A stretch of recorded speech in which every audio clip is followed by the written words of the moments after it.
Siku zote mpira wa miguu Afrika ni mpira ambao umejaa simulizi zenye imani potofu.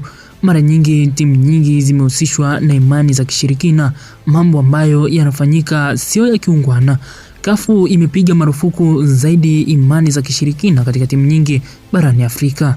Simulizi hii inahusisha timu ngazi ya klabu na timu ngazi ya taifa. Unafahamu timu 5 barani Afrika ambazo zinahusishwa na imani potofu. Na timu namba 5 barani Afrika ambayo inahusishwa na imani potofu inatokea nchini Tanzania. Hii si nyingine ni Simba Sport Club.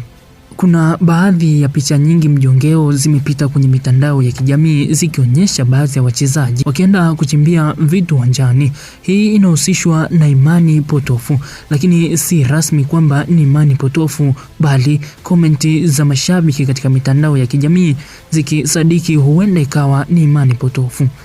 Timu namba 4 ambayo inahusishwa na imani potofu ni timu kutoka pale South Africa, Orlando Pirates, mwaka 2013. Kwenye fainali ya klabu bingwa barani Afrika kuna vitendo ambavyo baadhi ya wachezaji walivifanya uwanjani, vitendo ambavyo vikasadikika huenda ikawa Orlando Pirates inajihusisha na imani potofu. Na timu namba 3 barani Afrika ambayo inasadikika huenda ikawa inajihusisha na imani potofu ni Ghana. Timu ya taifa ya Ghana mwaka 2010 katika robo finali ya kombe la dunia pale South Africa ilisadikika huenda ikawa imejihusisha na matambiko kabla ya mchezo wao dhidi ya Uruguay.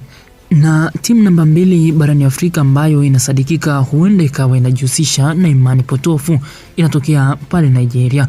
Hii inajulikana kwa jina la Heartland, ambapo mwaka 2009 katika michuano ya Kafu Afrika kuna baadhi ya vitu ambavyo vilionekana uwanjani katika goli la timu pinzani. Ni vitu ambavyo vilisadikika huenda ikawa vinahusishwa na imani potofu. Na timu namba 1 barani Afrika inayosadikika kujihusisha na imani potofu hii ni kutokea pale Kongo, IC Vita.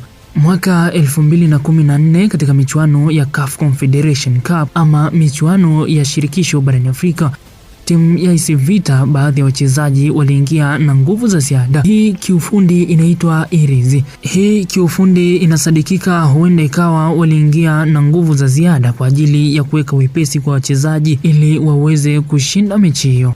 Msikilizaji, unadhani ni timu gani ambayo inajihusisha na imani potofu na hapa ijatajwa? Tafadhali itaje kwenye uwanja wa komenti.